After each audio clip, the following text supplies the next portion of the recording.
Welcome back to another week of Full Tuck the Wingspan podcast with me, Aidan. And me, Adam. It's been a while since we've done this, hasn't it, mate? Well, so obviously we had our very special episode last week, didn't we? Yeah, and we did. I think that broke up the usual pitter-patter of us just chatting away. It feels weird to be face-to-face, Yeah. Again, that's what I'm saying, Yeah, yeah. It was... I absolutely loved it with Jeff last week. We have had some wonderful feedback regarding Jeff, so much so that it makes me wonder whether actually you guys just want to hear Jeff and not us. Maybe Jeff should just start a podcast, spin-off to be honest. side and podcast. then we'd be ruined. Just as we're getting on our feet. We'll springboard Jeff for his career. Just, Jeff, remember who started you off, okay? Remember where you came from. Remember your roots. Yeah, and it was incredible, though, wasn't it? It was so... it's really nice to get a face behind all these stats, and someone who's clearly so passionate about Wingspan. Yeah, and also like the detail behind it is really amazing. We could have just spoken about those tables for days, and there was one of them which was playing different style of bird, if that's bonus card bird or play another bird or migration bird, what habitat you play it in and what column you play it in, how much does that what does that increase or decrease your final score by effectively? It was just an unreal, incredible stats. Unreal stats. So if people want to listen to that episode, it's episode number 11. You can watch it as well. You see our ugly mugs, Jeff's lovely mug. And yeah, I would recommend listening to it or watching it because also we get the stats up on the screen if you want to watch it, but also there's a link to the stats in the bottom, which Jeff has very kindly shared with us. And I think we should get him on another time, shouldn't we? I think we're almost certainly going to. There's so many directions we can take it. Once we get these new fan packs sort of more assimilated in our brains, then we can think about doing that. But yeah, how have you been then? I haven't seen you for donkey's years. I know, right? Yeah, no, been good. I've been away. Was celebrating my dad's birthday over the weekend and last week, so had a lovely bit of time away actually. Yeah, how have you been? I've been all right, thanks. Yeah. I've been seeing you virtually, thinking about it. Yeah, bit of online games. Now I'm an online gamer. Yeah, so we've started our little one-on-one 2-player game, haven't we, online? Yeah, we've invited Jeff for another one for 3-player game. Yeah, we'll get there. Maybe he's too busy planning his rival pod to. So yeah, I'm absolutely loving it. I never thought I would. I thought I'd just like the handheld game most, but it turns out I love it online as well. But I think it's definitely harder because in a face-to-face game, like if you are running through a chain and you realise towards the end of the chain you've made a mistake, for example, given away a nectar or when you shouldn't have done, or activated one of the earlier powers when you shouldn't have done, we're quite friendly and we allow you to take it back. Yeah. But you can't do that in the app. You can't undo the previous birds. No. I mean, you can to a small degree, but I think if you've done anything which might influence, that previous decision, like reset the bird feeder or reset the tray or drawn a new card, then that. Whereas we're quite happy to say, if you've made a mistake, just go back to what the bird feeder was previously, and then you have to reset it again if you were going to redo it. Yeah, we're reasonably flexible, aren't we? It's much harder on the app to do that. No, yeah. I think. I tell you what, I do.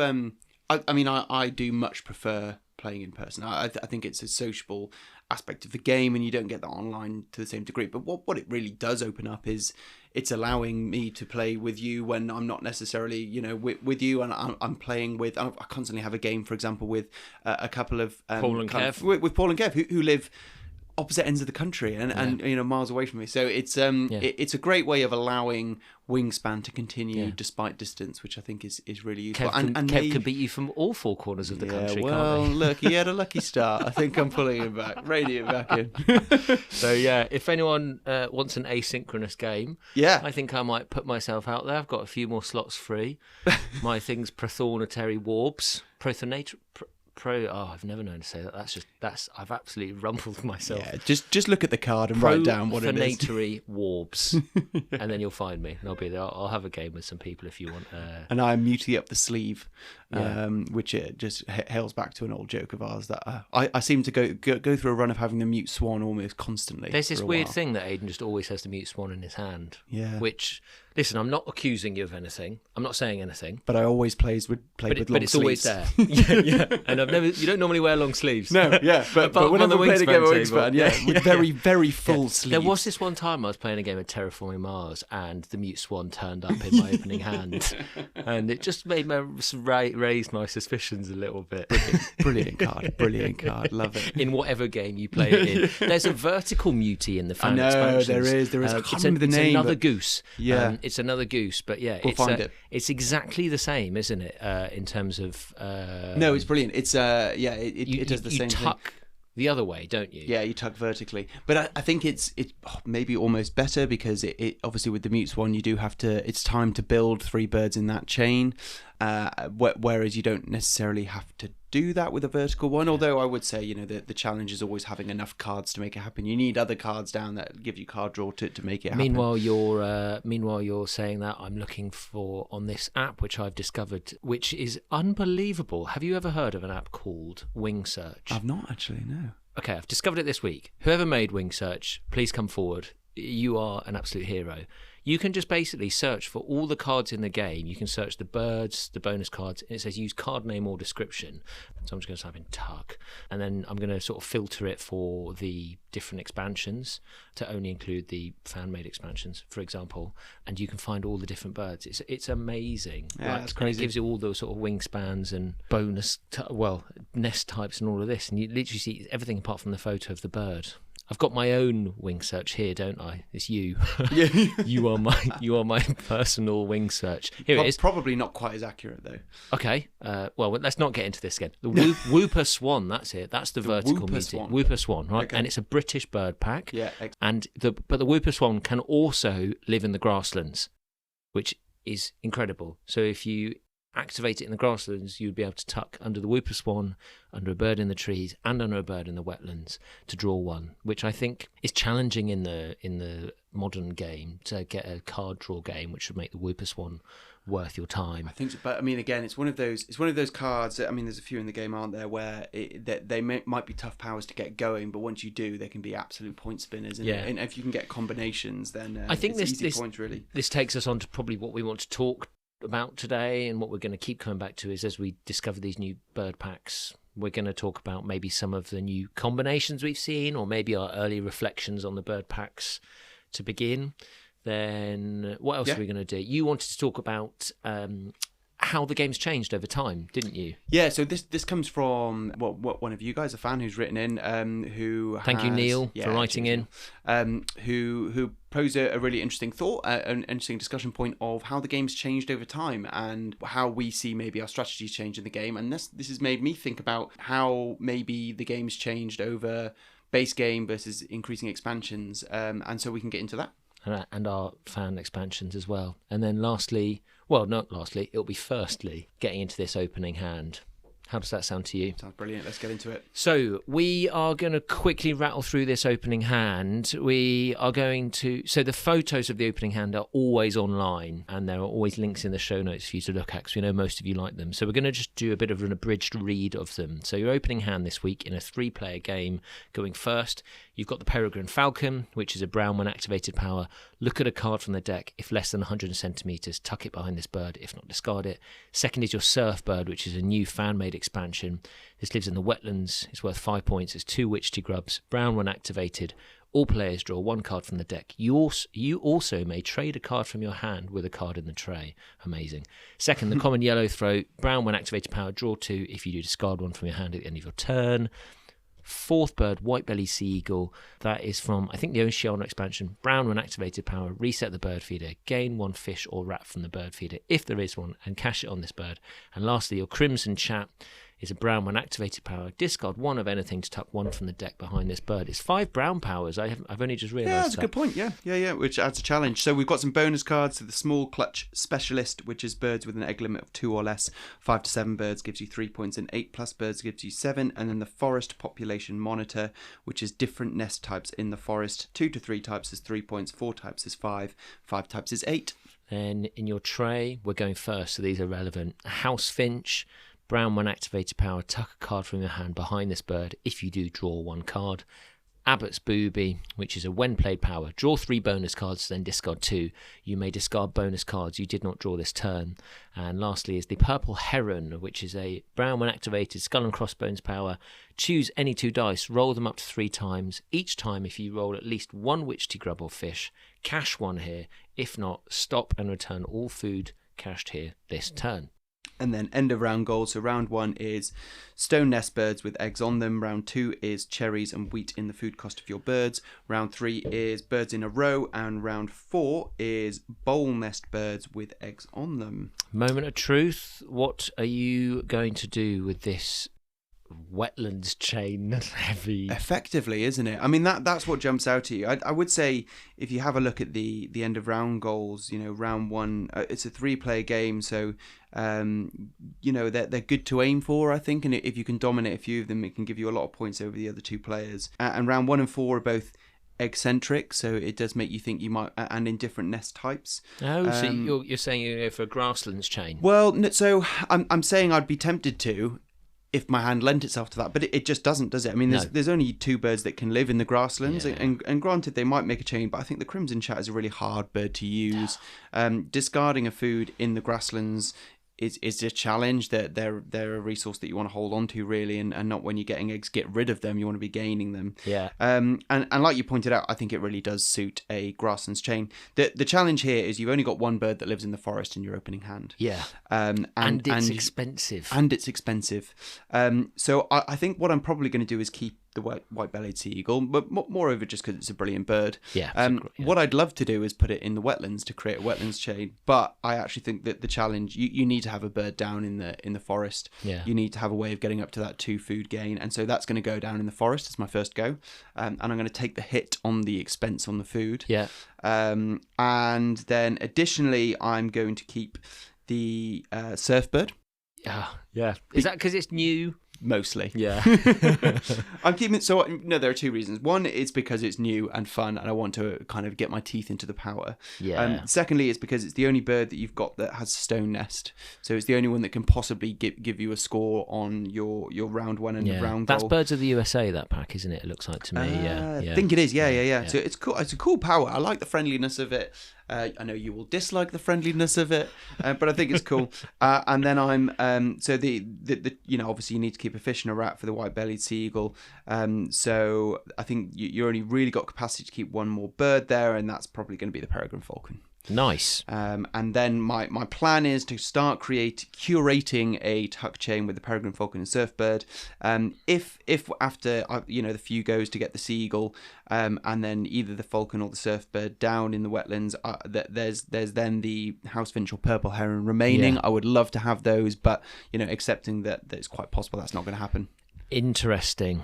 I am remiss to create a water chain. You know that I am. I know, you dislike them. I struggle with them. Strange boy. I know, I must be one of the only people in the play the game. Write in if you also dislike water chains like me. I'm a tree chain man, and I just find water chains just too high risk, which I know is absolutely mental. But I have been watching a lot of online videos in the time that we've spent at Part 8. Oh, have you? Yeah, and one thing that is universal in Wingspan players is it feels like going digging for great cards is something that is done quite frequently and quite successful. If I look at some of Flan's videos, that's what he often tends to do, I feel. Okay. Flan being one of, probably, would you argue, the most famous YouTuber on Wingspan? I mean, probably you're more into that world than I am. But yeah, I'd say he is probably the most famous Wingspan on YouTube, and a darn good Wingspanner too. Yeah. So the reason I say that is the common yellowthroat. All right, 1 point, cost 1 witch tea crab.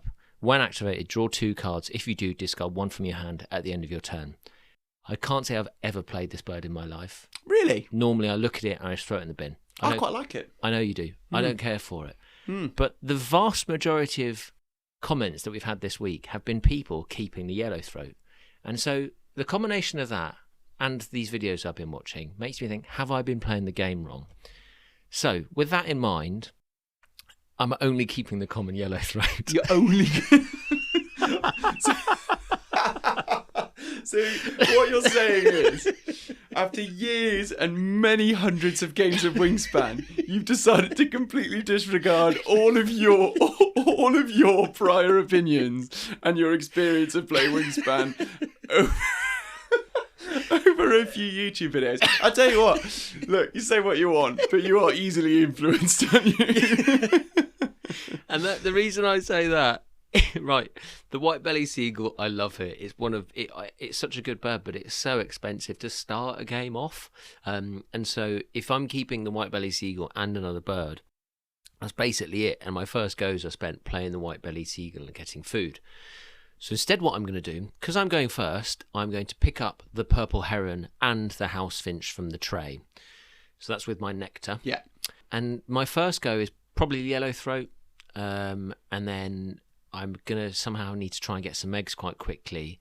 And then I can still play, because I've only kept the Yellowthroat. I've got 4 foods, all right? So I'll be down to 3 foods with the Yellowthroat played, then down to 2 foods with the purple heron played. And so if I play my cards right, which I should be able to, I'd be able to play the house finch as well quite quickly as well. I recognise I'd need to get eggs twice somehow there. Yeah. But you can make a water chain reasonably speedily there, which is Yellowthroat, which gets you to see lots of cards, then purple heron, which is one of these push your luck birds where you get lots of, at the end you get lots of food cashed on it. Yeah, ultimately. you do. Yeah. And then the house finch, which is going to increase the number of cards you see and allow you to gain points at the same time. Sure. Yeah. And so at the end of that chain, you'll be looking at 5 birds per turn. Which hopefully will then allow me to play a cheap bird in the trees or build the game somewhere else. I've ignored the first end of round goal, but I'm not doing that well for my bonus card, which would be birds with an egg limit of 2 or less.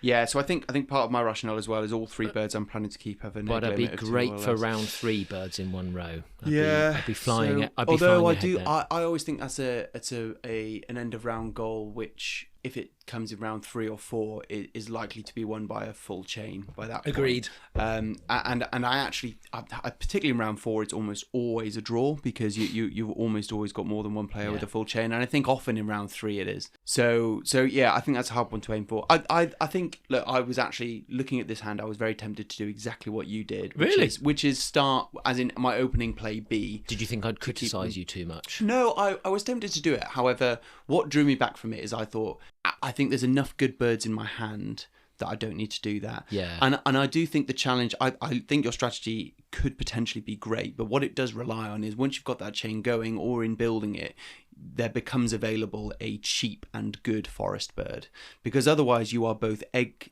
strung and food strung. But that's quite easy to do. I've played 2 birds that only cost me 1 food, so I've still got 2 food remaining. And by circling through 5 cards per go, I should easily see, or 4 cards per go, sorry, I should easily find a bird in the trees that doesn't cost me much. Yeah, I see that it's. I think it's possible, but you are relying on a bit of luck there. Whereas one of my old mantras in Wingspan would have always be, in your first 3 goes, you need to get a bird in the trees and a bird in the wetlands. Whereas what I've learned in the past 10 days, clearly I've been through a journey, haven't I? Yeah, since you've been abroad, I've been on a journey. Is that you don't need to do that. Actually, and you've got a bit more time and a bit more flexibility than you think. So yeah, so Francois emailed in, or Lord Magus. I'm embarrassing myself today, aren't I? It's keeping the White-Bellied Sea-Eagle, common Yellowthroat, Peregrine Falcon. Lisa is doing exactly the same as well, and so it looks like that's the base. That's what you've done, is it? I know you didn't keep the Yellowthroat. No, I didn't keep the Yellowthroat. Well, on Spotify, we've got people on my team actually. So we've got Chris doing the same. No one's as keeping me. Just a Yellowthroat. Not that I've seen. Not that I've seen. I've got Chris who's keeping the same as me, the White-Bellied Sea-Eagle, the Surfbird, and the Peregrine Falcon. However, he's doing something different to me, whereas he's playing them all in the first column. So the seagulls going in the forest, the surfbirds going in the wetlands, and the falcons going in the grasslands or the fire. So that's what I would do, I reckon, maybe 4 or 5 months ago. And I think that's a really solid play. You've set yourself up for a fantastic game. You are drawing lots of birds in the wetlands. You are getting points when you're activating the grasslands, and you're getting points when you're activating the forestlands. Yeah, the treelands.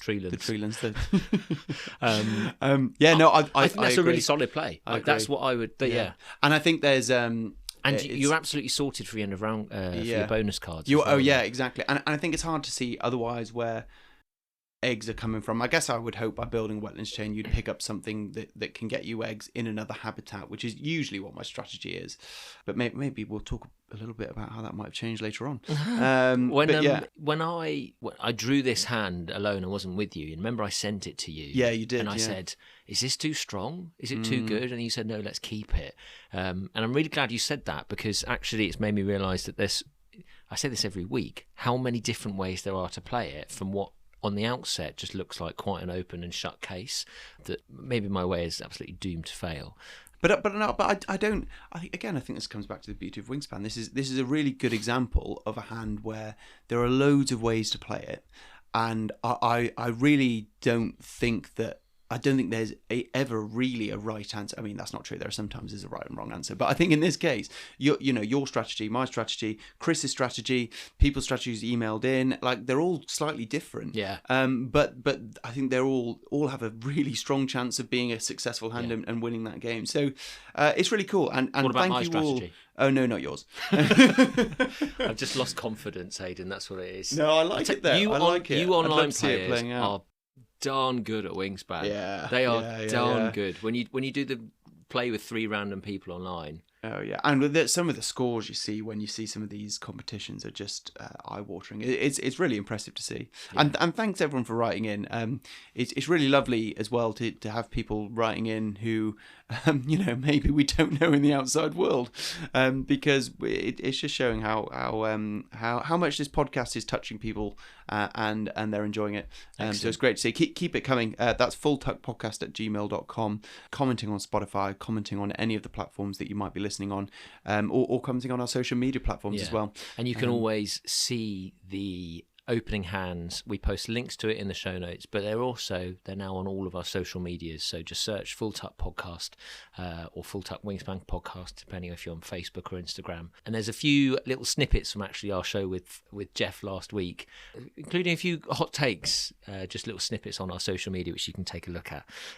So yeah, how about we have a quick break? Sounds lovely. lovely. Move on to this, how the game's changed. Be great. See you in a sec. Okay, welcome back to Full Tuck, the Wingspan podcast, and we are going to go straight into our second section today, which has been requested by Neil, who has emailed us in and said, how about stripping back the game to the basics and doing an episode on the base game, and then each expansion looking at how your tactics have changed and adapted as the game has grown. Which is a very nice idea. I'd say it's a lovely idea. Neil, we see your other request. We're looking into it. Yeah. Sorry for the crypticness for everyone else. It's coming though. Big things. Keep your eyes and ears peeled. Yeah, great things coming. So, and you had a game with your dad this week. Exactly. That was it, and that's what's triggered you. So it's really interesting that you've written in and said this, Neil. So as it happens, I was away last week with my family and myself. We went on holiday and flew away, and on the plane, obviously, as any avid wingspanner would, I pulled up the app to play an offline game with my dad, who sat next to me. It's one of the most endearing things Aidan does. Actually, I am very scared of flying, and whenever we've sat on a plane together, this is before I had the app, and I was very anxious on the plane. Aidan would always sort of go, "Come on, let's play." He'd nudge me on the elbow, and he'd just let me just play a game with me on the app, which is a very sweet thing to do to comfort your friends. Seems to distract you every quite time. well. It distracts me. Yeah. Oh, I'm like a child, aren't I? In that sense, yeah, it's very endearing. Oh, but well, yeah, nice so of you to say you that. got it up and played with your dad. Yeah. Who's ever played before? No, so he's played the odd game. He's certainly more in the introductory phase to Wingspan, but along with my mum, which is so it's really nice to see them kind of undertaking the journey. But they're very much at the stage where they've got the base game, and so only they haven't got the expansion. Oh, so they own it. Yeah, so they have the base game. Well, they own it because I got it for them for Christmas last year. And so they're starting to get into it. So I thought, right, let's play. So I pulled it up, and me and my dad played through a game of the base game. So we got this up, and we started playing a 2-man game. And partially it was a kind of teaching him some of the strategy as well. But we played this 2-man game, and it was a really great reminder This for me. is how you create a water chain. This is called the Chiff Chaff, which is not in the base game, so I couldn't do that. Yes, it is. The Chiff Chaff is. No, the Chaffinches. The Chiff Chaff came in the European expansion. Oh, really? Carry on. Yeah. Look, he can fact check me. I'm going to fact check you because I now have my own wing search. So anyway, we played this game, and it was a really great reminder. Aidan's right, everyone. Yeah. Of course he is. So it was a really great reminder of how... We should start making a tally of how many times... we can if you want. I don't think you want that. I try and catch you out, and I think I've got one, probably to your maybe You've eight got me or a couple. nine. You've definitely now, got 8 me or a 9. couple of times. Sorry to keep interrupting, sorry. But it was a really great reminder for me of how the game has changed so much with all the expansions, and now the fan-made expansions, and not just all the different powers, but the new mechanisms and Nectar and the new boards. And it really surprised me how much the strategy has changed. And to be honest, I'm probably a much worse base game Wingspan player now than I was back when we just had that game, because we've changed our strategy so much. And it really reminded me how, and I kind of had to tell myself at the start, I'm like, right, grasslands chain, that's got to be the goal. And there were birds I had that I would probably have not kept if had they been in my hand now, or I may have played them in a different habitat. So a good example is both Dad and I started with a crow in our hands, which is discard an egg for any food from the supply. And we both kept them and played them in our grasslands, and it got us both off to a really good start. Whereas that would just be a play I would not do now. I'd ignore. I wouldn't. That bird would probably go in the bin unless they had a really compelling reason to keep it. But it got us off to a great start. I forget how many eggs you get. It did catch me out because I forgot that you have to discard that egg from a different bird to get one from the supply, which I think is something I'd never have done back then. When we would. We caught you out on. We caught people out Definitely on that one. Yeah, luckily, I had the California condor in hand as well, which is play for free and get a bonus card, so I could slap that down, and that would be my egg pool in order to activate my crow. So my memory with the opening game was twofold. It's that you have to put 2 birds in the forest. Right. To actually get up to being able to draw 2 foods from the bird feeder. So if you only had 1 bird in the forest, you'd still only be getting 1 food from the bird feeder when you activated your trees. So it just meant that you'd be drawing food again and again and again. So you'd have to try and rush up to 2 birds in the trees. So that would always be one of my early goals. And then the late game would be to try and build the egg chain. And I seem to remember, so the base game, I think, has 180 birds in it, or 170 birds in it, depending on if you have the Swift start pack, right? By the end, I'd be counting cards, especially in a higher number game, like because you'd have gone through 70 or 80 of the cards potentially if someone had the tuck chain. So you could bank that, okay, is the house finch going to come up? Is the white stork going to come up? Is the white raven stork's European? But anyway, no. But it's a really good point, and I also think that there's quite a lot of powers that are repeated on different cards in the original game, which we're seeing less and less, particularly in the fan-made packs. Yeah, and so you're absolutely right. You can almost guarantee if you've been through half the deck that, particularly in a 4 or 5 player game with the base game, you can guarantee you're going to start seeing some bonus card birds. You can guarantee you're going to see a tuck to lay or a tuck and draw, because they're so frequent. There's less flexibility, isn't there? And it makes me look back at that game, the base game, and I don't want to ruffle feathers here, but I may, and think, how did I fall in love with that? That's interesting. Because to me now it feels so simple, so basic, and it is infinitely better now, the game. I think so, yeah. That it makes me think, oh God, the base game, I find the base game a bit boring these days. I don't know, how did you find it? I really didn't find it boring. I found it a really interesting challenge. And I found it a challenge because it made me have to reconfigure my thinking on some birds and how I can make them work. And so I think you're right. You made a really good point about food. So I think we've almost forgotten, because we always play with nectar. We always have since the Oceania pack has come out, and I'm sure most of our listeners do. But I'm sure there's a lot of you guys. I don't know actually. I think there's a significant proportion of people who still play just base game. Yeah, that's what the Monster Couch data said. There's about a third of people who only play base game, and that's online. So it's probably the same in person as well. And so if that's you probably have a much better appreciation than we do. And certainly it was a good reminder for me over during this game of just how much you have to think about the type of food. It's very easy when nectar's in the game to look at a card. So, for example, we talked about the White-Bellied Sea-Eagle in our opening hand review. I know that's an Oceania bird, so it would never come up in the base game. But I'd say a comparable bird would be something like the Golden Eagle, which is in the base game and has 3 rats in its food cost. In the base game, you're looking at that and saying, well, rats don't come up very frequently in the bird feeder. Yes. I can't use nectar to pay for these. Paying 2 for 1 for food when it's a scarce resource is a really difficult thing to do. How am I going to get this down? And it's really hard to in round 1 or 2. Whereas with nectar in the game, playing the White-Bellied Sea-Eagle is my first go, which I would do as in my opening hand review, is suddenly in play. Yeah, if you had a White-Bellied Sea-Eagle in the base game, you would throw that away in your opening hand. You'd never play way. it just because it would take you so long to get it out, wouldn't it? Yeah. And so that's a really interesting point. That is, I suppose, as the game's progressed over time, though, your average scores have gone up, and that's because of Nectar, hasn't it? Yeah, it's certainly a factor, isn't it? I would say, did the European expansion change it that much? Introduce the teal powers, which I loved. They're my favourite type of power. Yeah. I wouldn't say that changed the game overtly, though. I would say it changed how. So something I've been reflecting on since Neil's email, and thank you, Neil, for that email, because it's really thought provoking.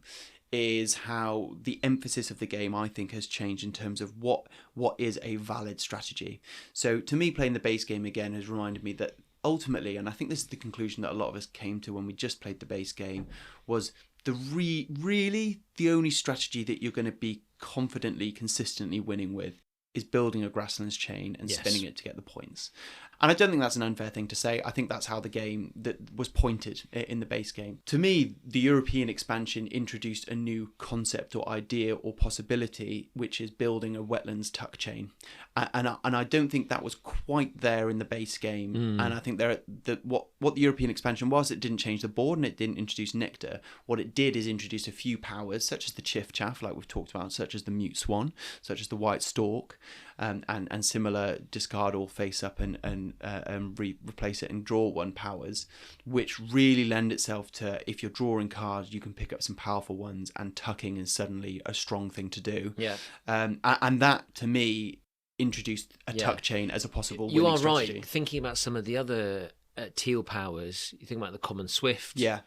Oh God, Eurasian Golden Dove, any of the ones which are discard collared dove. That's it. To discard food to tuck cards from your hand. That also rewards having excess food. So you're absolutely right. It's slightly upvalued the other chains, hasn't it? I think it did. I mean, for someone who just comes to Wingspan now and there's all of these expansions, I think about all the other games that we've played, have the base game, and then we basically buy all of the expansions almost immediately, don't we? Whereas we've had the because we have no discipline. Yeah, but we have almost like the privilege of being on the journey to see how the game makers have changed the game over time.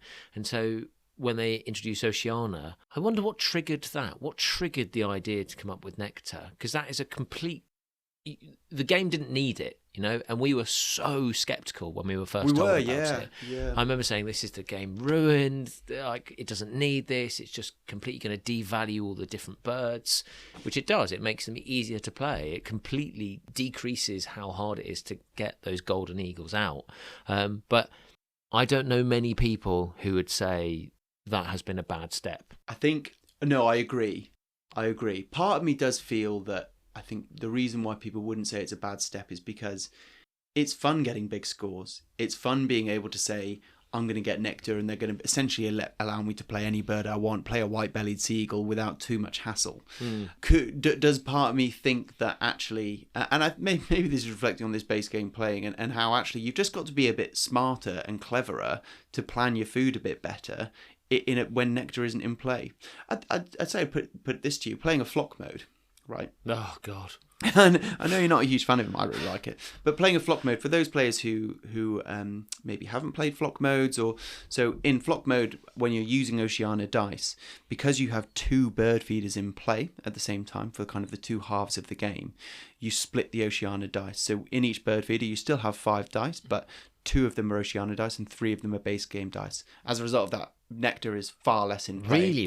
Really rare, and you have to be much smarter about the food you use. Nectar's still there, and there's still that potential for getting Nectar if you reset the bird feeder, and there are still some birds which give Nectar. It goes quickly though, doesn't it? But it goes quickly, and I think again in a flock mode you have that pulls back that you have to be smart about food. You have to think about what food's in the bird feeder and what cards you have in hand, and think, I can't just play anything. I have to think about what food I might be able to get. And I don't think that's a bad thing, making the game slightly harder in that way. No, I agree. I do like what they did in terms of changing the mat as well. Yeah, that you could reset the tray, so you think about the difference of the game before the Oceania expansion and after the Oceania expansion, and what it reminds me of when I first got my driving license. Right, 17 years old. And one day I have to get the bus into town. I have to get Mum to give me a lift. The next day I can drive wherever I want. The Yeah. whole world is my oyster, Yeah. like that, Yeah. right? And I just feel like when Oceania came, it's like, oh, no, you can make a tree chain. Now you can make an egg chain. Now you can do whatever. You can do bonus cards. You can do this, you can do that. And I love that. I love that variety because it now gives us the variety in the game now that we have now, doesn't Yeah, it? Without it does. it, the game, it's the one expansion that's changed the game the most. Yeah, yeah. And actually, that's... Apart from maybe the fan packs. Well, the fan packs are... But they that's why they're so interesting, though. And I think, again, that comes back to my point about the grasslands in the base game. Like you say, now when we play, the winner isn't just the person who does a tucking chain or does a grasslands chain or does a forest chain. It might be the person who fills their board with bonus card birds. It might be the person that does a tuck chain and spins it and gets 70, 80 tucks. Yeah. It might be the person that has a forest chain with a blue magpie in it. But the top scores that I see are always a combination of different chains. Yeah, They are a combination of you're getting... Actually, your board's normally always full. It's Yeah. never the traditional high score, which was just spin the chiff chaff or spin the wetlands chain. Yeah. It's a combination of you're getting eggs in every habitat, you're getting tucks in every habitat, and you're getting cache food in every habitat. Those are the highest scores always. Yeah. But it's and I think that some of the fan packs, and we'll talk about them in a minute, but I think some of the fan pack birds add in such varied powers that they're creating combinations and they're creating chains which are changing the game. Do you want to skip over it? We could be rude to skip over Asia. Let's come to the fan packs in a second. Yeah. How's it changed for you, Asia? What's it Yeah, changed? it's a good question. I think it's changed the game less than the others have. I mean, there's the obvious point, which is that Europe and Oceania introduced a new type of power each, with teal round ends and with yellow game ends, and Asia didn't do that. Obviously, what Asia has done is introduce duet and flock modes, but those are modes which only apply in certain circumstances, i.e. 2-player games where you choose to use the duet board, or flock modes of 6 or 7 players. If you're playing with 3, 4 and 5-player games, or if you're playing with a 2-player game and choosing not to use duet mode, then Asia doesn't actually change the mechanics at all. Yeah, I would like to see, Jamie, if you listen to this podcast, I'd like to know what their sales are like for just Asia as a standalone, although I suppose we'll never find that out, will we? Because I've technically just bought Asia as a standalone. But when they released Asia, they said you can play this as a standalone game. They did. So I would like to know whether anyone does that or how many people do. Yeah, that. let us know if you do, by the way, because we'd love to know that. That expansion's got 90 cards? Ish, maybe? Something like that. So not many cards at all. And so it become like a game of Everdell where you get through your entire deck. And you could card count then, suppose, in theory, because you know the birds that are coming. Thank you, Neil, for writing in and making us think about that. There's definitely more conversation to be had there. And look, let us know. Let us know your thoughts. Have you seen the game change significantly with Asia? Have you seen other strategies that different expansions have brought in or taken out? What are your thoughts on Nectar and how much you use it, or do you like it or not? Please do let us know. That's fulltugpodcast@gmail.com. Any of the socials, commenting on any of the streaming platforms, we'd love to know. Yeah. And we'll have a chat about it another time. Yeah. Go on then. Going on to these fan-made expansions, they're changing. I think they're changing the game drastically. I think they're changing the game more than anything has since Oceania. Yeah, wow. The powers are overall very powerful. They are, yeah. I think, and there are many completely unique powers. It's taken me a long time to understand lots of them. Yeah, I'm still going. There's lots of debate on the different Facebook groups and things about how to interpret some of the new rules, aren't there? I'm not saying that's a bad thing. We're loving all the new content. I'm loving it. I think they're definitely uppowering the trees. It does seem that. Notably, which I absolutely love. I found it's much easier to get a good tree chain now quite quickly with a couple of birds from the fan-made expansions. Yeah. But I wonder if the new high scores will start to be broken because we're going to discover new combinations over time. Definitely. So Paul emailed in actually. Oh no, he commented, didn't he, on Facebook? Not Facebook. Spotify. Yeah, Spotify. He said, "Yeah, been playing games with the new cards mixed in with a few old, and a new fave is the." Oh dear. Do you want to take this one? No, you're all right. You can go for it. Phainopepla. Oh, that's very well done. Very well done. Yeah. Nice. Phainopepla. I wouldn't have done that well. Phaino. Phainopepla. And that is it's brown power. And the power is activate the brown when activated power of an adjacent bird. And it can live in the forest or it can live in the grasslands. Okay? Yeah. 3 points, and it's from the Americas. fan-made expansion pack. Activate a when activated brown power on an adjacent bird. And adjacent is up and down, as well as left and right. Yeah. So Harriet had this last week, and she managed to copy the tawny frogmouth, which was above the Faina Pepler, and she had the bonus card, which is cached rats on her. Perfect. So it's perfect. The combinations are just, and that can get you so many points because of the versatility. If I can give another example of a combination that I found, which felt to me like a cheat game. Okay, so I had this. Harriet had this. Sorry, in the wetlands the other day. So first column, Eurasian marsh harrier. That's a normal Asia bird. Okay, and that's when activated up to 3 times. Draw 1 from the deck. When you stop, if the bird's total wingspan is less than 110 centimeters, tuck them behind this bird. If not, discard them. That is basically a classic push your luck bird. Yeah. You get the first bird, it's 60 centimeters. Do you go again? Do you have a look for another one, or do you carry on, or do you sort of cut your losses there? All right. In your second column, you can now play the Greater Scalp, SCAUP, and that's from the Canada expansion pack. Brown when activated power. Draw 3 from the deck. Keep 1 or tuck 1 behind this bird. Then return the other 2 to the top of the deck in either order. Yeah, that's so crazy. You just see the next 2. You see the birds. You know exactly what their wingspan is.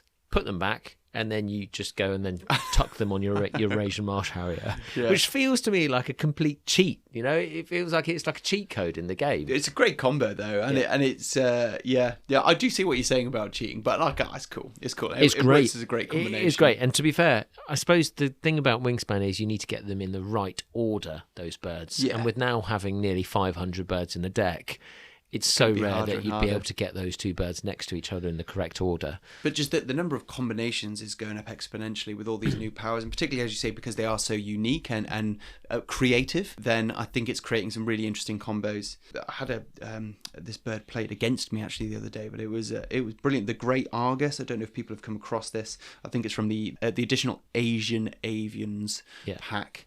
That's a bit of a tongue twister, that. But it's essentially analogous to the common grackle or the red-winged blackbird, which is a tuck and lay power. Yeah. But this one lives in the forest, and it's cache a Wichita, wheat, or cherry from your supply on this bird, and if you do lay an egg on any bird in your forest.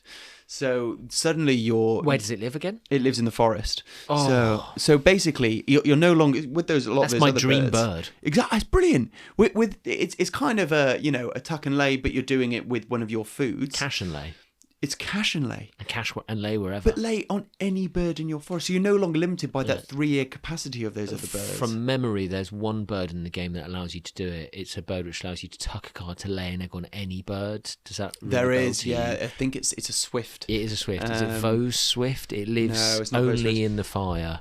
It's I don't know. I think it's a swift start card. Come on, Rayman. I think it's a swift start Come on, card. Rayman.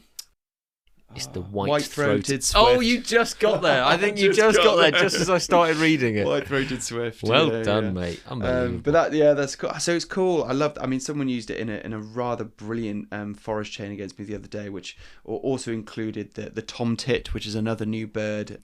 I think it's a New Zealand one, which had a pretty powerful caching power. Go on. What does the tomtit do? Unfortunately, there are so many foods cached on it that when I took a picture of it at the end of the game, I can't read its power. But I think it's cache something from your supply on this bird, maybe from the supply on this bird. Cache 1 witchetty grub from your supply on this bird to lay 1 egg on this bird. Oh, it's just so good. And this is what I'm saying. It's up-powering the trees. Yeah. It's completely up-powering the trees, which I think's great. Although, it is fantastic. I can't see a downside to it. We'd be remiss to not mention the Brahmani starling in this, which we have mentioned before, but that can live anywhere. But I think it's probably most powerful in the forest, which is a discard up to 3 foods for each tuck 1 card from the deck behind this bird. If you discard at least 1 food, gain 1 from the bird feeder, which is almost a Rosie Starling of the forest, isn't it? I've gone through the deck now. So that, because at the start we shuffled them all into the top half or top third, didn't we? But now I've gone through it and they're all mixed in. Yeah. And it's kind of 1 in 4, 1 in 5 birds turns up. So it's actually not as many as you think. Yeah. So It, when you dilute them in the deck, it works really well. Remember, my worry was when we saw the initial teasers, my worry was these are all incredibly powerful. Yeah. Is this going to unbalance the game? I don't think it unbalances the game. I think it again makes the game easy is the wrong word. It introduces the opportunity for higher scores again. And I'd love to see I don't know if we're ever going to get this, but if anyone out there has a database of what is the average scoring wingspan in the base game, what is the average scoring wingspan with the base game in the European expansion, I reckon you'll see a step up to the European expansion. You'll see a big step up with Oceania. It'll be about the same with Asia, and I reckon it'll be a step up again with the bonus. Yeah, it's got to be with the fan made packs. It's got to be. Well, we do know a stats man who may have that data for us. Yeah, Jeff, if you could do that, that would be incredible, and that will save me messaging you. Just directly call you on the podcast. Yeah, sounds good. Unless you save that for your own podcast, which would also be understandable. Oh yeah, we are absolutely. We're setting ourselves up to fail here. Great. Okay. Thanks for that, mate. That's No, I enjoyed that. Yeah, very good conversation. And you know what? We're definitely going to be revisiting those fan packs again in future weeks, aren't we? Because they're just nice to be back face to face. Yeah, it is. It is. We're no longer going to read out the list of the birds for next week's opening hand, but as we said, you can find them on Instagram, Facebook, and in the links in the show notes, because most of you look at them. So have a look for next week's opening hand.